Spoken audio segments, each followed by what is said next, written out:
Anderson Duboise, a senior at Lincoln High School, who has published a book, I Am Written.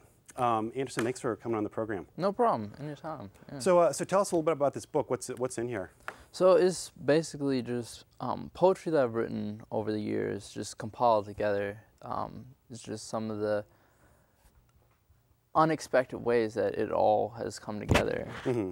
But it's amazing. What are some of those unexpected ways? Tell us a little bit about that.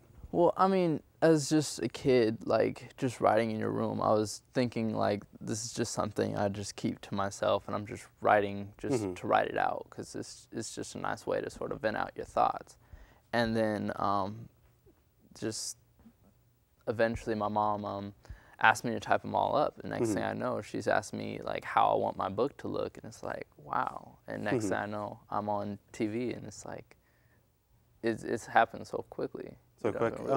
So tell us a little bit about some of the content of some of these poems in here. Do you have any influences or inspiration for writing some of these poems? So as I grew up on the northeast side of Portland, and watched all my friends sort of move out, and when I was younger, I didn't realize what was going on, and then eventually we moved out over to the Southwest, and I realized, like, as I learned and got older, that it was gentrification, and so it was sort of the experiences as I was younger, and like the people just sort of influenced me to put this together.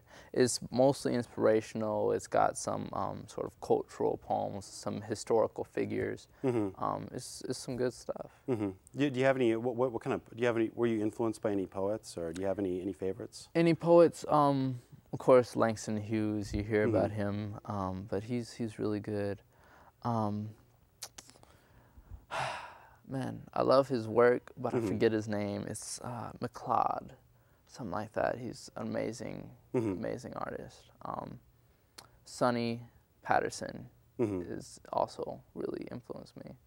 Yeah. What do you like about those poets? Sonny Patterson, the way she says it is awesome. Like, it's the way it flows. And then Langston Hughes, the way it's written, and Mr. McLeod, the ideas and the content that's in there is just beyond me. But yeah. So this is really ambitious for you to publish a book at such a young age. You're already way ahead of me. What do you have any plans next? What's next for you?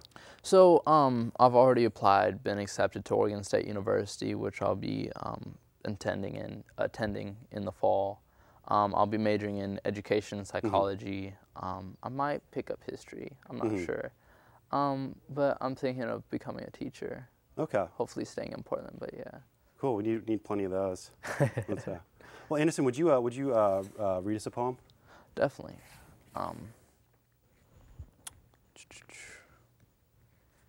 Okay, so this one actually, yeah, I'll do this one. This one is entitled Legacy. I am past the point of sorrow and rage and teardrops dropping on the page. It is time I rise up to the place that grace has brought me. It is time I take to heart the lessons my people have taught me, and wouldn't it be grand if I became a man, standing all tall and mighty like the trees in the summer's breeze, and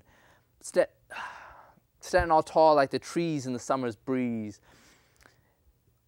and keep pressing on even though I've been stung by the bees. I must realize that these problems are but grass up to my knees. I stand above all that. Take notice that this is reality. This is no magic act where you can just pull solutions out of a tall black hat. See that not all problems can be solved with the baseball bat, and not all things will be resolved by word of mouth. Just remember to keep your head up when things go south. It is time to face the mirror and paint a picture of your deeds. It is time to get on the scale measuring your good and bad to see which one leads.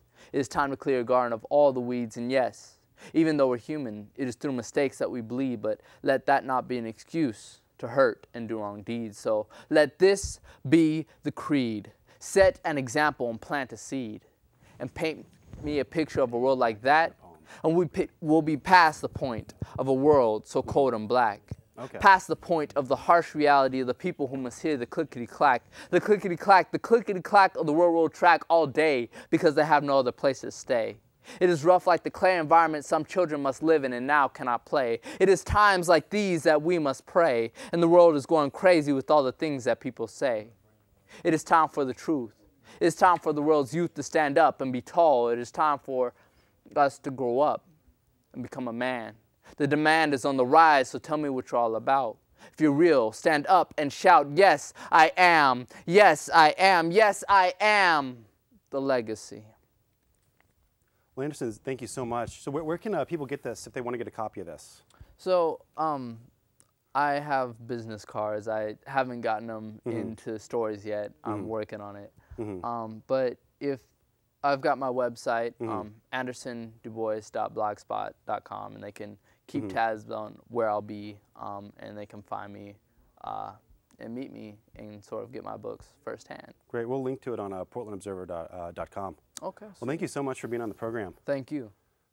This poem I will be doing entitled Sing the Song of Unity. It's my rendition off of the Black National Anthem. Lift every voice and sing. Sing. Sing the song to awake the mind and body. Awake to the rising dawn. Awake with the rising yawn, and taste and see that we should cling to the hope of liberty as we be the change that we wish to see, so that our hopes and our dreams will kill the ignorance so ill locked up in the minds of much, much too many. And when will we feel free, huh? When we sing? Sing? Sing till earth and heaven ring, as said by the great Dr. Martin Luther King. From every mountainside let freedom ring. Lift every voice and sing. Let freedom ring until it shakes and moves your very core. Let it be more powerful than a lion and its roar. Let it resound loud as the rolling sea. Sing, sing. Sing the song full of the faith that the dark past has taught us. Sing. Sing the song full of the hope that the present has bought us. Sing. Sing until you cry, and cry bittersweet tears mixed with laughter. And I read yet another chapter of history, and I remember that my rights that were fought for were not bought for free. Sing. And why?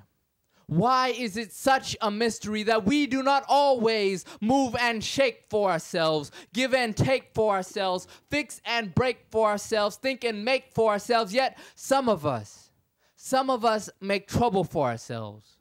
For fun?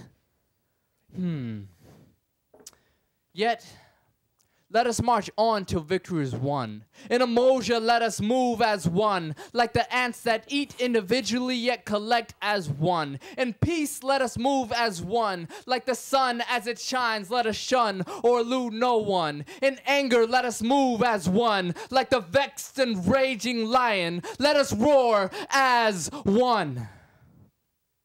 So I say to you again, lift every voice and sing.